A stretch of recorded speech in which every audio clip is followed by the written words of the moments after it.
नाज़िन वगण शहर गैस की सहूलत का महरूम है। मानू काठियों बारे रद बचाव करण ते मजबूर आहिनि। ॾिसूं था नादिर मुगैरी जी ये रिपोर्ट। वगण शहर हर बुनियादी सहूलतन खां त महरूम रहियो आहे, पर इंसान जे अहम ज़रिए जीआईपी जे गैस जहिड़ी सहूलत खां भी महरूम आहे। हितों जे रहवासियुनि काफ़ी भेरा एमपीए एमएनएन जा रस्ता रोक कया, एहतजाजी मुज़ाहरा कया, बुख हड़तालूं कयूं, पर हिन वक्त तूणी चूंडियल नुमाइंदनि जे कन ते का जूअं नाहे चुरी ऐं वगण शहर उहो ई जेको आहे अनेक मसइलनि जे वर चढ़ियल आहे। अचो त इन हवाले सां कुझु शहरियुनि सां ॻाल्हि ॿोल कयूं त उन्हनि जो इन हवाले सां छा चवणु आहे। अवल भी गैस लाइ एहतिजाज कयोसीं ऐं तक़रीबन 90 ॾींहंनि ताईं असां वेठा हुआसीं गैस जे बारे में।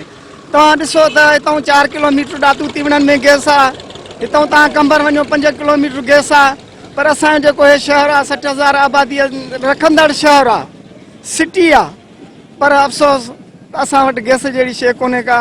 असां एमएनए एमपीए ऐं वज़ीर आला ऐं असां जेके वस वारा आहिनि असां उन्हनि खे अपील था कयूं त खुदारा असांखे जेको आहे पंहिंजो बुनियादी हक़ ॾिनो वञे। हितां जी अवाम काफ़ी भेरा एहतजाज भी कया आहिनि, रस्ता भी रोकिया आहिनि एमपी एमएनए जा, पर अॼु ॾींहं ताईं वाइदा करे हो पंहिंजे वाइदनि ते न आहिनि बीठा। असीं सिंध हुकूमत ऐं तोड़े वफ़ाक़ी गवर्नमेंट के इहा गुज़ारिश कंदासीं त पंहिंजे असेंबली जे फ्लोरनि ते एमपी एमएनए आवाज़ उथारनि ऐं वगड़ जी अवाम के गैस जी सहूलत फराहम कनि। गैस कोन्हे, बचड़ा दरपदर आहिनि, ॾाढो तकलीफ़ आहे असांखे, सांजण करण में भी असांखे तकलीफ़ आहे।